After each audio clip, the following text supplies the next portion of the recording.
आप सुन रहे हैं जीएम म्यूजिक भोजपुरी का शानदार प्रस्तुति।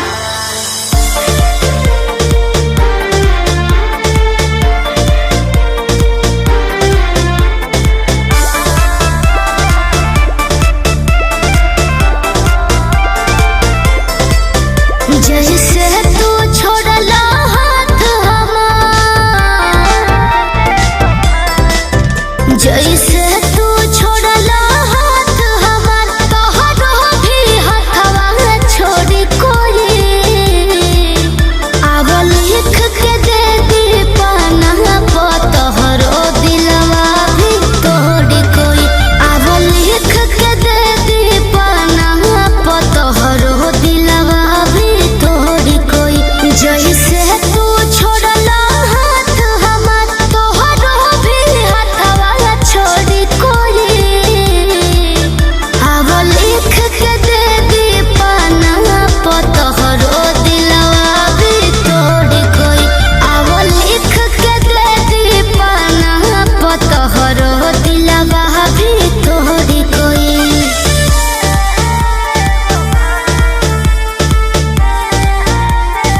Music by Arya Sharma.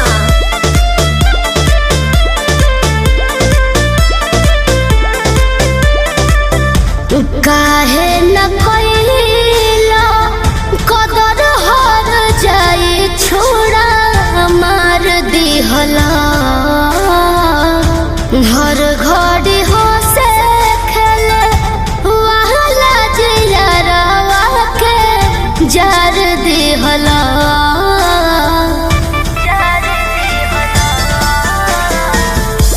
काहे न कइला कदर हर जाए छोड़ा मार दिहला,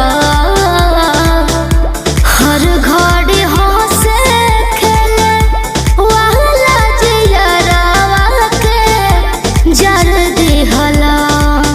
बेईमान कहीं कि कहीं बेवफा, तोह से ना नहिया जोड़ी कोई आव लिख के दे दी पाना पो, तोहरो दिलवा भी तोड़ी कोई आव लिख के दे दी पाना पो, तोहरो दिलवा भी तोड़ी कोई।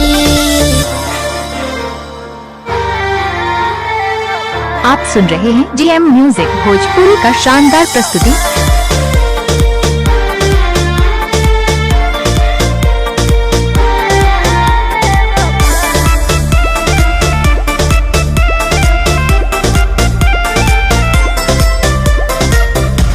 खाली मोहरियो जदी मुअलो के बाद अफसोस रही हो, बांधिलो तू गांठ कवनो छोड़े तोहर साथ नहीं होश रही हो।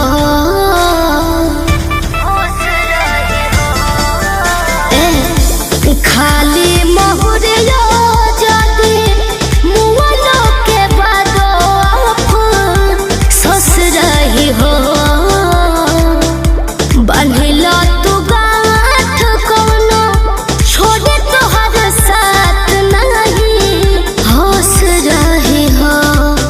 कहे शिल्पी सोचल सपना तोहर शीशा के जैसन फोड़े कोई आव लिख के दे दी पाना पो, तोहरो दिलवा भी तोड़ी कोई आव लिख के दे दी पाना पो, तोहरो दिलवा भी तोड़ी कोई।